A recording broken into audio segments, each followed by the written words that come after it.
काल मृत्यु वो मरे जो काम करे चंडाल का, काल भी उसका क्या करे जो भक्त हो महाकाल का। नमस्कार दोस्तों, स्वागत है आप सभी का। आज हम लेकर आए हैं ऐसा रहस्य जिसे जानकर आप हैरान हो जाएंगे।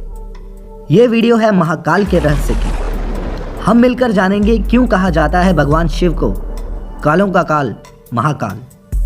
हम लेकर चलेंगे आपको उज्जैन के महाकाल मंदिर में। यहाँ होती है भोलेनाथ की भस्म आरती और लाखों की संख्या में लोगों का आता है सैलाब। महाभारत, शिव पुराण और स्कंद पुराण में महाकाल ज्योतिर्लिंग महिमा का वर्णन है। उज्जैन, जो मध्य प्रदेश राज्य का शहर है, पौराणिक काल में अवंतिका के नाम से जाना जाता था। बात उस समय की है जब अवंतिकापुरी में वेदप्रिय नाम का एक बहुत ही तेजस्वी और विद्वान ब्राह्मण रहता था।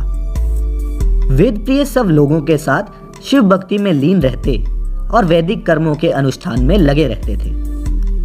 रत्नामल पर्वत पर दूषण नाम का अत्याचारी राक्षस उन दिनों जनमानस को बहुत सताया करता था। दूषण अवंतिकापुरी भी पहुंच गया और वेदप्रिय और अन्य लोगों को तंग करने लगा। दूषण को ब्रह्मा से वरदान प्राप्त था और वह नहीं चाहता था कि कोई भी मनुष्य उसके अलावा किसी और की पूजा करे। वरदान की वजह से वह बेहद शक्तिशाली भी था।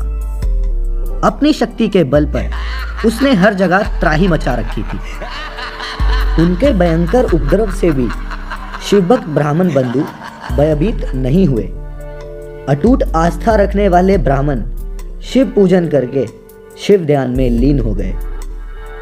दूषण जब इन ब्राह्मणों के पास पहुंचा तो देखते ही ललकार उठा और इन्हें मारने का निश्चय कर लिया।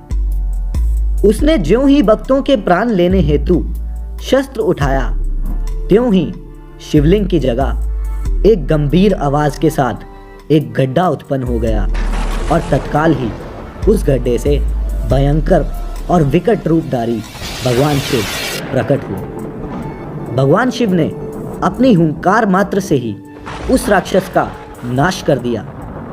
भगवान शिव के दर्शन पाकर ब्राह्मण धन्य हुए और उन्हें वहीं बस जाने की विनती करने लगे। भक्तों की आस्था से प्रसन्न होकर भोलेनाथ ने ज्योतिर्लिंग का रूप धारण किया, जो विश्व भर में महाकाल के नाम से विख्यात हुआ। यही कारण है दोस्तों कि भगवान शिव को महाकाल के नाम से भी पूजा जाता है। उम्मीद करता हूँ आपको ये वीडियो पसंद आया होगा। लाइक ज़रूर करें और हमारा चैनल सब्सक्राइब करें ताकि आने वाली वीडियोस की अपडेट्स आपको मिलती रहें। शुक्रिया।